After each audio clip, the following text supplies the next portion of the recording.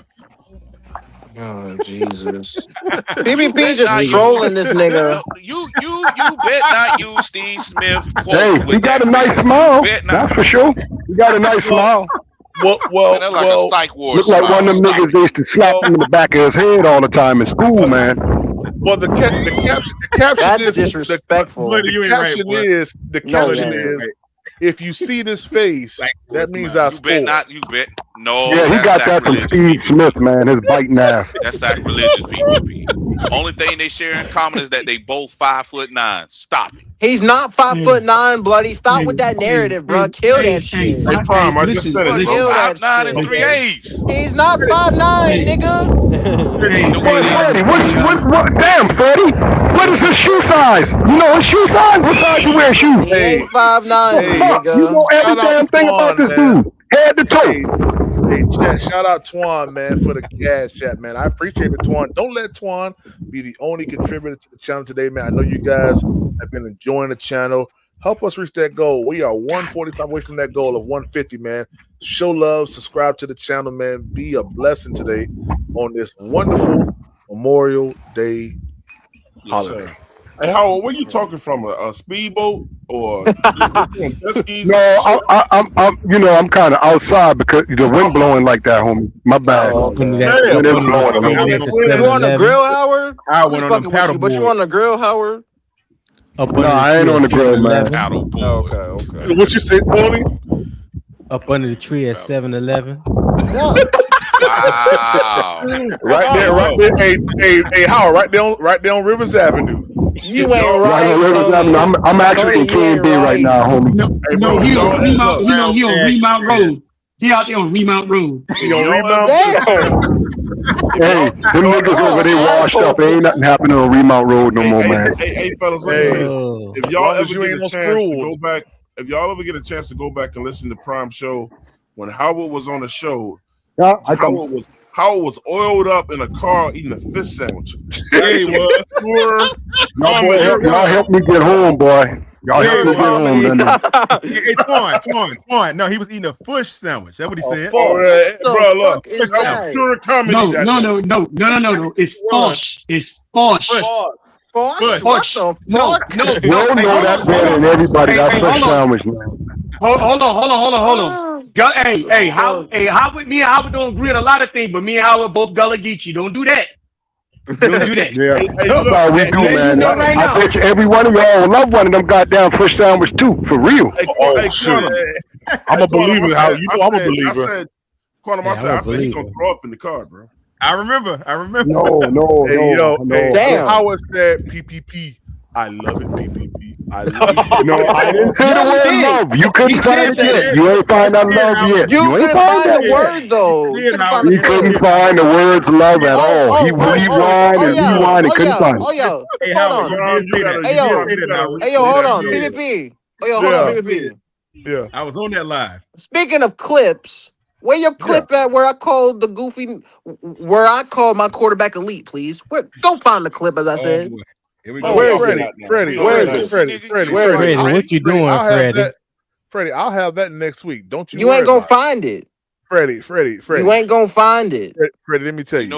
You know what, Freddie? He got you because you just said it. Freddie don't want peace. he don't even realize, bloody. He done did it for me. Appreciate it, Freddie. I That's appreciate what it. it is. Freddie don't want no peace today, bro. I really don't. He gonna clip that, Freddie. You messed up. I mean, he can clip it all he wants to. I mean, again, he can clip it all he wants to, but it ain't true. I got it from. Oh, you don't think it's true? Hey, Freddie, just wait until I play it for the public. Well, you could try it, but I mean, you could try it. Yes, sir. He going Hollywood on you, Freddie. Hey, Quantum. When I play this, he can try it. Tell me what you think when I play this right here. Huddle. Certainly, you have time to get it back, but man, this is get a first down here. 380. Yes, sir. Great time. 160 yards. Shotgun snap. Young. I'm gonna make it. You ain't shit. Come on, man. We need more than 160 yards. Here we go. That's about all Huddle. We need 215 at least. Average. He averages more than 160 though. Hold on. 180. Here's the snap. Fake to Exactly. ETN. About 198. Throws. Caught by Evans into the end zone for a touchdown. Yes, sir. Hey, Quantum. When I played that, yes, sir. Where did that clip take you to, Quantum? That took me to nah. Hey, Bloody ain't shit, bro. Bloody's stupid as hell, bro. So you need a nigga like Bloody in your. So you need the devil like Bloody, bro. I mean, like seriously, you need the devil on the shoulder. That was 5 yards away from the end zone. He faked that pass. He threw it to Evans. We was in It was Atlanta, I Travis. think. No, Atlanta. we was in Miami. No. Miami. It was in That Charlotte. was in Miami. It was in Yes, Charlotte. Miami. I know that Evans rolled in and that end zone though. That was against Miami. No. He did a somersault. He flipped over. Oh yeah, it was a somersault. Yeah. So Bryce, He say somersault. I say roll. Takes you to the beginning of what we knew Bryce would do in the fourth quarter.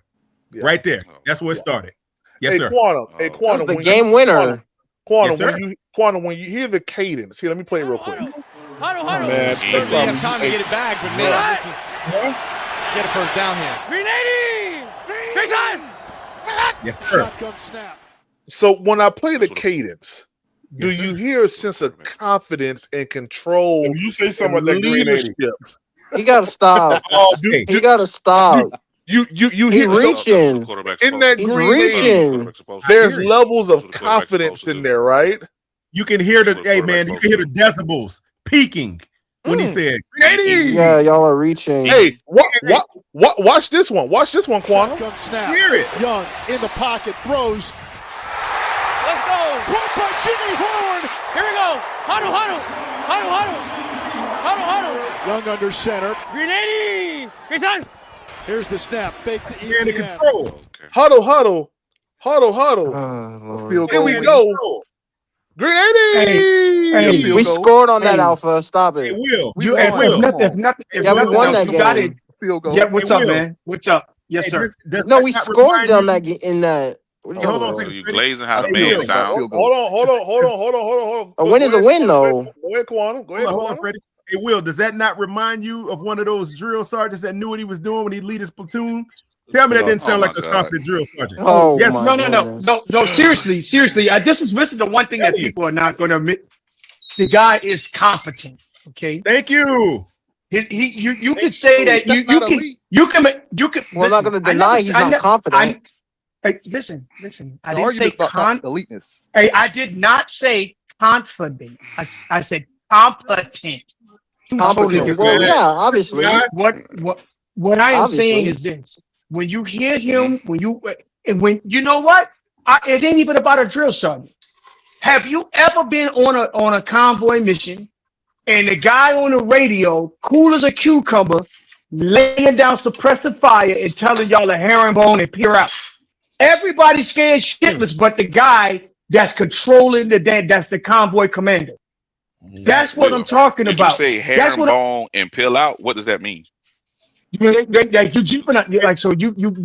the vehicle to the side of the road like a herringbone. Y'all all go into a wedge formation. Then you peel, you lay fire, and then everybody line up to go. So it's a herringbone and leave. Yeah, herringbone and leave. Oh, okay. But what I'm saying is, I know that Bryce Young is not everybody's favorite Panther, not even close to it. But to not say that he's not confident, to not say that he doesn't have the tool, to not say that he does not have the tools to be elite, is being disingenuous. And I'm not saying Freddie. Freddie, I'm not saying that you said. I'm just saying just people in general. I'm just saying people. Okay. Not you, Hey, Freddie. Will, you just capped off my long speech in the beginning. That's exactly what I was trying to say. My long speech in the beginning. But again, Quantum ain't shit. Stupid, bro. It's stupid. I always gotta mess with Quantum, man. Quantum's stupid, Quantum know bro. what he be doing, man. The most iconic clip between Bloody and Quantum is Quantum. Can you spell that? Somebody still got to help. Somebody still got to unlock his tools, though. Some of his tools are still locked up. Like so what? it takes the right coach to key in and unlock his tools, though. All right. Well, so he needs to go see the Supreme Cop. So what tools are locked up then? Hey, Ed, you remember when I did the show? Hey, Ed, you remember when I did the show when I was like, I said Canales and Bryce are bad for each other. Yeah, I remember. I don't think that there's any tool in Bryce's toolbox that is locked up. What I need, what has to happen in the tools, Canales just won't let him use all of them. Thank you. Part of it is, and I know that people keep, I know we've said this several times on the couple hours that we've been on this pod together. Last season, there was so many contributing factors of why the offense sputtered. And wasn't on the quarterback. Some of it was on play calling. Some of it was talent. Some of it was deficiencies. There was a lot of things that was there. What I am expecting to happen this year is a healthy T-Mac, a healthy Coca, a healthy XL, and a healthy Brazzle. I think with a healthy running back room, I think that things will become a lot better. Will become more clear for us this season and what our offense can be. But we get more explosive plays that will definitely help. That's the biggest problem, Freddie. We're not explosive enough. Like, at all. I've been saying that. Conservative as hell. I'm saying that. Thank you, Alpha. Yeah, See, that's why Bryce looks bad. Dave Canales calls a very, very pedestrian offense most games. We all know that. Yes. Which is he's very stubborn with the run game. That was my problem with him. I was like, he would why that was my problem with him. Right, that damn Bob. Only upon Bryce end result numbers that people like to castigate him for.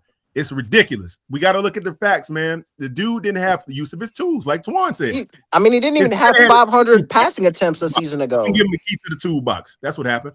But he didn't even have 500 passing attempts a season ago. For the lock on his toolbox. Hey, look, man, check this out. I think people fly past. Hey, Quantum, what do you think about this? I think people fly past when Princely, when he came out. A lot of Panthers fans gave Princely shit for what he said, right?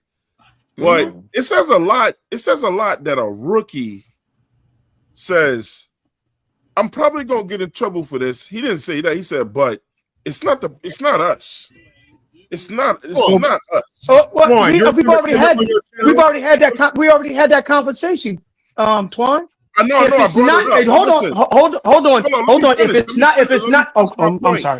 All right. Let me finish my point, and then you got it. Listen, I'm only referring back to that to say this. A lot of times, even in college, when I played college, some shit is the game and some shit is politics. And I think I don't know for sure. I'm not putting words in his mouth. I think what Princey was saying is some political shit going on over here, but it's not the players. It's not us. We working our ass off or whatever. Now, players like Turk, like he people can say injuries, but he didn't come in looking whatever. I would love if we could move on from him.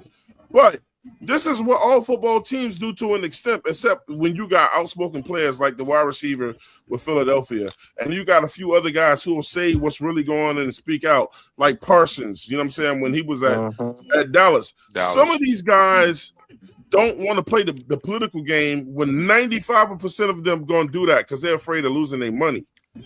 Yeah. We know a lot of politics going on in football, bro. Now, can I say this? Now, let me talk about Princely. Mm-hmm. And I'm not saying that I know more than Princely because obviously I don't. He's inside this locker room. But two things goes against him when he's having this conversation. Number one, you're a rookie. Number two, you was playing slightly injured and those types of things. The people who evaluate talent, coaching staff, and the scouts and all that stuff made a determination to pay for edge rushing support. Mm-hmm. So it does not matter what he says. Of course, he's supposed to believe that the talent is on the roster. Hell, he on the roster. He's supposed to believe that. And I guarantee if you hook him to a lot of technical tests, he absolutely believes that, and he should. Yeah. But that wasn't the reality. Mm-hmm. Hey, Twan, you remember that show you did that night where you paused it and we had his face up there on the screen? Yeah. You remember that in the locker room after they were asking him? And they was looking at him like, hey, you can't do that. Hey, look, man. They was trying to save himself from himself. Not that he can't do that. Right. They saved himself from himself. I believe Will. Look, I believe Will. Everything Will said was on point. Except this. The only thing that I push back on Will is this. Just because you're a rookie don't mean you don't know what the fuck is going on around you. And I know it's an unwritten rule that when you're young, you're supposed to be quiet or whatever. Well, in that moment, he didn't want to be quiet because he felt like his name was getting thrown around in a way that it shouldn't have been, and that players on that defense was getting blamed for shit that the coach was doing. And you know what? And just like anything, he can say what he wants. He should have that level of confidence. All I am saying is If you gonna have that level of confidence, you better have at least 5 fucking sacks. Better play. Yeah, 3. You better have at least. I don't know how many he had, but you better at least have 5 sacks as a rookie. He said, "I got to have the opportunities to get him too." He was on the field. He was a situational pass rusher. At one point, Evero was not putting him on the field. That's probably the issue. He's not used to being a situational player. Yeah. He used to being the Hey, man. you know what? Hey, you know what? That's the and problem. you know what? And you know what? And you know what? JJ Jensen used to be a fucking linebacker too. I mean, goddamn. Wow.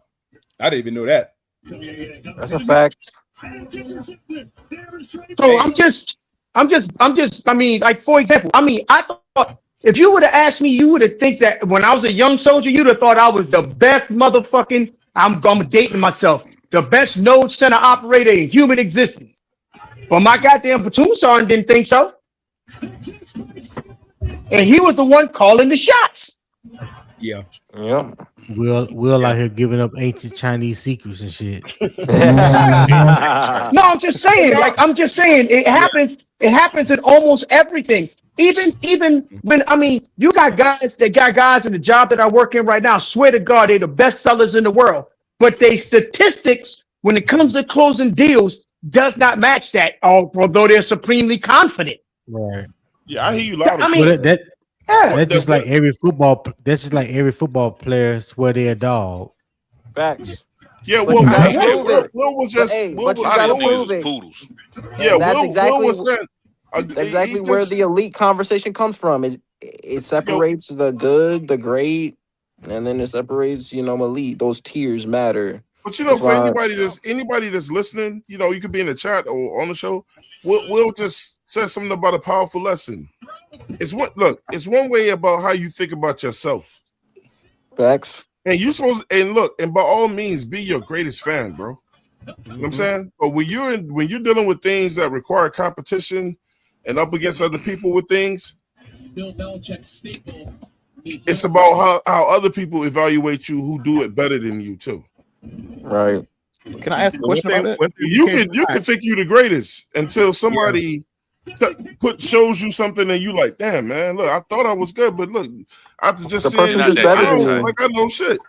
One thing we can't deny is the fact that pretty much, bloody. You're not that guy, pal. You're not Evero has his pieces now.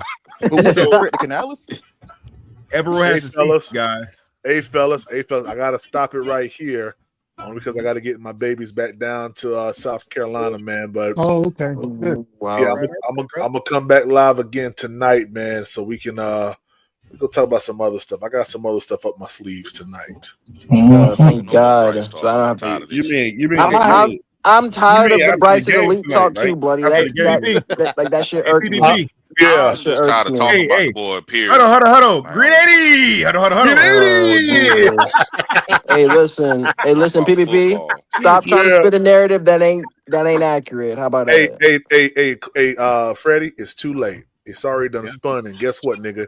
You in the web. You know what? PPP is never too late. That's propaganda. Yeah, it is. Because it's a bunch of bullshit. That's exactly what it is. Oh my God! Hey, can I say one thing before you bust? Yeah. Go ahead, Quantum. There was one game. I can't remember which game this was. I don't know what the significance of what he was doing at the line. Bryce stepped to the line when the clock was coming down. He saw something.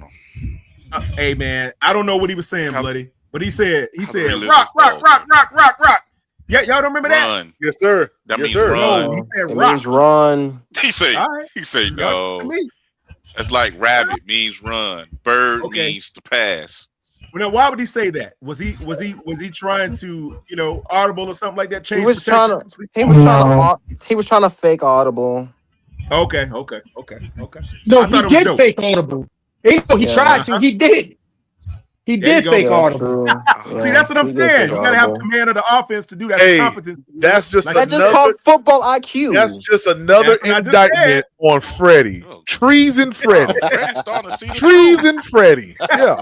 Freddie Hey, starting to y'all, see the hey, truth. get up off Freddie, y'all. Get up off Freddie. Freddie, my guy, man. Get up off Freddie. First Freddie, off, Treason Freddie.